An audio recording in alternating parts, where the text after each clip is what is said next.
Grabe mga kabayan, bukod tanging Amerika lang talaga ang kayang dumisiplina sa mga bansang naghahari-harian at naghahasik ng kasamaan sa mundong ito. 8 destroyer ngayon ang nakapalibot sa Iran. Naghihintay ng go signal para maglunsad ng pag-atake sa mga military targets sa Iran. President Trump kinumpirma ang military power na nakadeploy sa Middle East laban sa Iran. Nakahanda ang Amerika na wakasan ang lahat ng kahibangan ng Iran Supreme Leader. Pangmalakas ang barko na nabili ng Pilipinas sa Israel. Mga armas sinubukan sa karagatan ng bansa. Mga target, winasak. Shaldag Mk5 small but terrible. Philippine Army ipinakita ang kanilang kakayahan sa pag-operate ng mga FPV drone na ginagamit sa modernong digmaan.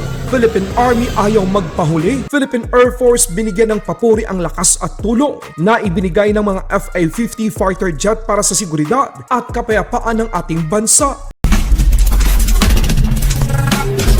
Iran, wala nang kawala sa puwersang inilagay ng Amerika sa gitnang silangan. 8 US destroyer ang kasalukuyang nakapalibot sa Iran. Ang USS Frank Peterson Jr., USS Prowse, USS Michael Murphy sa North Arabian Sea na naka-escort sa USS Abraham Lincoln Nuclear Aircraft Carrier, USS Delbert Black sa Red Sea, USS McFall at USS Mitchell malapit sa Strait of Hormuz, USS Balkali at USS Roosevelt sa Eastern Mediterranean Sea. Ito ang tugon ni President Trump sa mga Iranians na walang awang pinaslang ng Iran Islamic Regime, pati na ang patuloy na ambisyon ng gobyerno ng Iran na magkaroon ng sandatang nuklear. Kinumpirma ni President Trump ang presensya ng mga barkong pandigma na nakahanda laban sa Supreme Leader. Isang maling hakbang siguradong sabog ang Iran. You had any conversations with Iran in the last few days, and are you planning on any?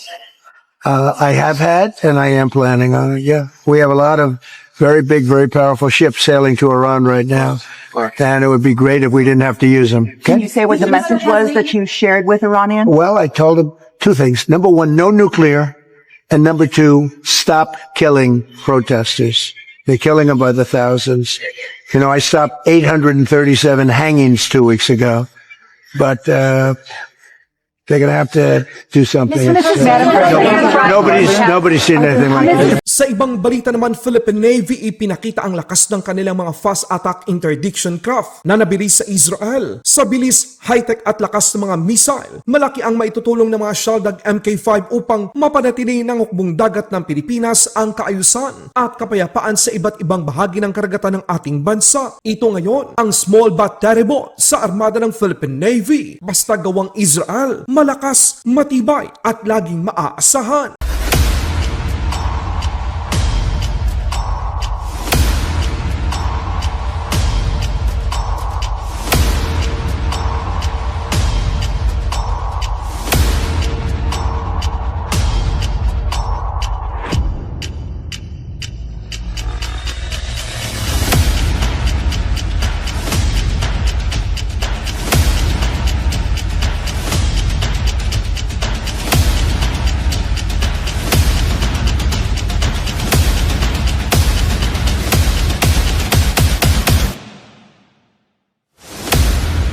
Philippine Army ayaw namang magpahuli. Ipinakita kung gaano sila kagaling sa paggamit ng mga attack drone. Kung kaya ng Amerika, Ukraine, Israel Defense Force at iba pang mga bansa ngayon, kayang-kaya na rin ng Philippine Army na mag-operate ng mga FPV drone upang puksain ang mga kalaban sa bagong digmaan. At Bayraktar sa Turkey pala yan. Kahit yung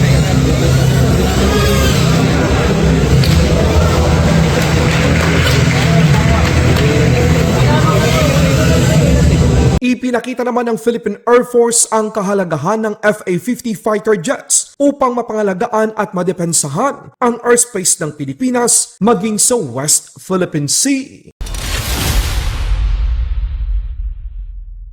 There was a time when the skies fell silent, when the proud roar of the Philippine Air Force's F-5 Freedom Fighters faded into history in 2005. For more than a decade, our nation's air defense stood still, waiting for the next chapter. But excellence never sleeps. Through the AFP modernization program, a new symbol of strength took shape, the FA-50PH Fighting Eagle.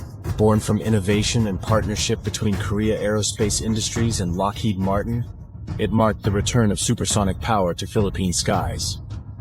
In 2017, the the Fighting Eagle proved its worth in combat. During the siege of Marawi, it delivered precision strikes and close air support to our troops on the ground.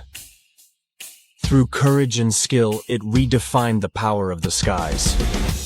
The FA-50PH has become a powerful deterrent in the fight against insurgency, supporting focused military operations with speed, precision, and persistent presence.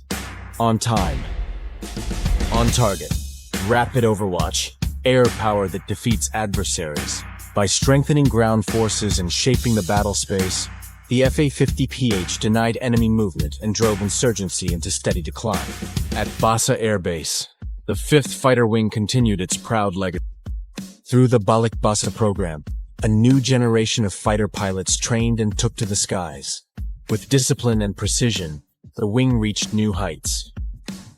Through rigorous training, from Sanai Sibat to advanced tactical employment, FA-50PH pilots sharpened air interdiction, intercepts, and air combat maneuvering.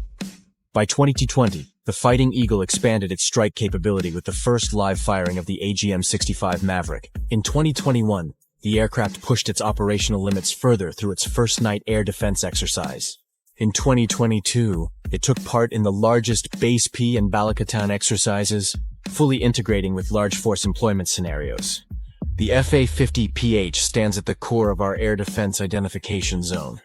Always ready, executing intercepts and combat air patrols to safeguard our sovereign skies. Over the West Philippine Sea, the Fighting Eagle extends its watch, conducting maritime patrols and joint missions with allies, defending our territory and protecting every Filipino below. 2023 marked a turning point.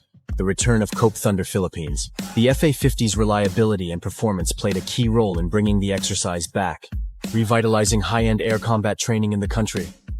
The Fighting Eagle carries the Philippine flag beyond our borders. From Exercise Balikatan to Cope Thunder Philippines to Pitch Black in Australia. In 2024, the Fighting Eagle achieved a historic milestone, its first overseas deployment in Exercise Pitch Black, showcasing Philippine air power on the global stage.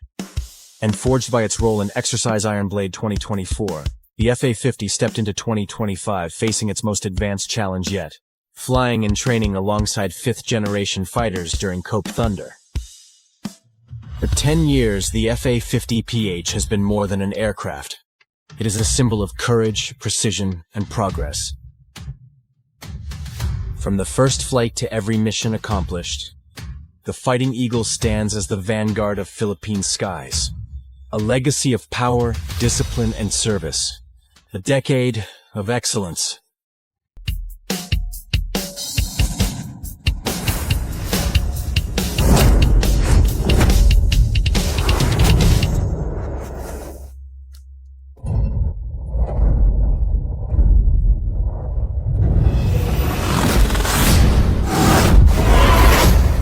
Laban Pinas.